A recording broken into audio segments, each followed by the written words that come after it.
Hello guys, ಎಷ್ಟೊಂದು ದಿನ ಆಗಿತ್ತಲ್ಲ ನಾನು ಕುಕ್ಕಿಂಗ್ ವಿಡಿಯೋ ಹಾಕಿ. ಹೊಸ ಮನೇಲಿ ಒಂದೂ ಮಾಡಿರಲಿಲ್ಲ.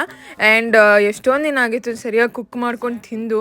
ಅದಕ್ಕೆ ನೋಡಿ ಎಷ್ಟು ಸಣ್ಣ ಆಗಿದ್ದೀನಿ. ಅದು ದೊಡ್ಡದಾಗಿದೆ ಜಾಕೆಟು, ಬಟ್ ತುಂಬ ಸಣ್ಣ ಆಗಿದ್ದೀನಿ, ವೀಕ್ ಆಗಿದ್ದೀನಿ. ಇದು ಊಟ ತಿಂದಿಲ್ಲ ಅಂದರೆ ಯಾವಾಗ ಗೊತ್ತಾಗುತ್ತೆ ವ್ಯಾಲ್ಯೂ ಊಟದ್ದು. ಅದಕ್ಕೆ ತರಕಾರಿ ಎಲ್ಲ ಹಾಕಿ ನಾನು ಕಾಲಿಫ್ಲವರ್ ರೈಸ್ ಮಾಡ್ಕೊಳೋಣ ಅಂತ. ಏಕೆಂದರೆ ನನಗೆ ಕಾಲಿಫ್ಲವರ್ ಅಂದರೆ ತುಂಬ ಇಷ್ಟ. ಕಾಲಿಫ್ಲವರ್ ಗೋಬಿ ಮಾಡ್ಕೊಳೋಣ ಅಂದ್ಕೊಂಡೆ, ಬಟ್ ಅಷ್ಟೊಂದು ಟೈಮ್ ಇರಲಿಲ್ಲ. ಆಲ್ರೆಡಿ 10 ಆಗಿತ್ತು.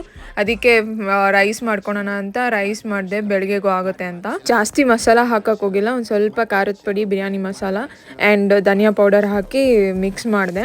ಆ್ಯಂಡ್ ಜಾಸ್ತಿ ಮಸಾಲ ಅಂದರೆ ಫುಲ್ಲು ಗಂಟ್ಲೆಲ್ಲ ಹುರಿದೋಗ್ಬಿಡುತ್ತೆ ಅದಕ್ಕೆ. ಆ್ಯಂಡ್ ಕುಕ್ಕಿಂಗ್ಗೆ ತುಂಬ ಅಂದರೆ ತುಂಬ ಪೇಷನ್ಸ್ ಬೇಕು. ಒಂದು ಸ್ವಲ್ಪ ಪೇಷನ್ಸ್ ಇಲ್ಲ, ಹರಿಬರಿ ಮಾಡಿದ್ರೂ ಕುಕ್ಕಿಂಗ್ ಎಲ್ಲ ಹಾಳಾಗುತ್ತೆ. ಯಾರೇ ಯಾವ ದೇಶದಲ್ಲಿ ಇರಲಿ ಚೆನ್ನಾಗಿ ಮಾಡ್ಕೊತೀನಿ ಫಸ್ಟು. ಯಾಕಂದರೆ ಹೆಲ್ತ್ ಇಸ್ ವೆಲ್ತ್ ಅಂತಾರಲ್ವ, ಹಾಗೆ ಚೆನ್ನಾಗಿ ಮಾಡ್ಕೊಂಡು ತಿನ್ನಿಲ್ಲ ಅಂದರೆ ಫುಲ್ ವೀಕ್ ಆದರೆ ನಿಮ್ಮನ್ನು ನೀವು ನೋಡ್ಕೊಬೇಕಾಗುತ್ತೆ.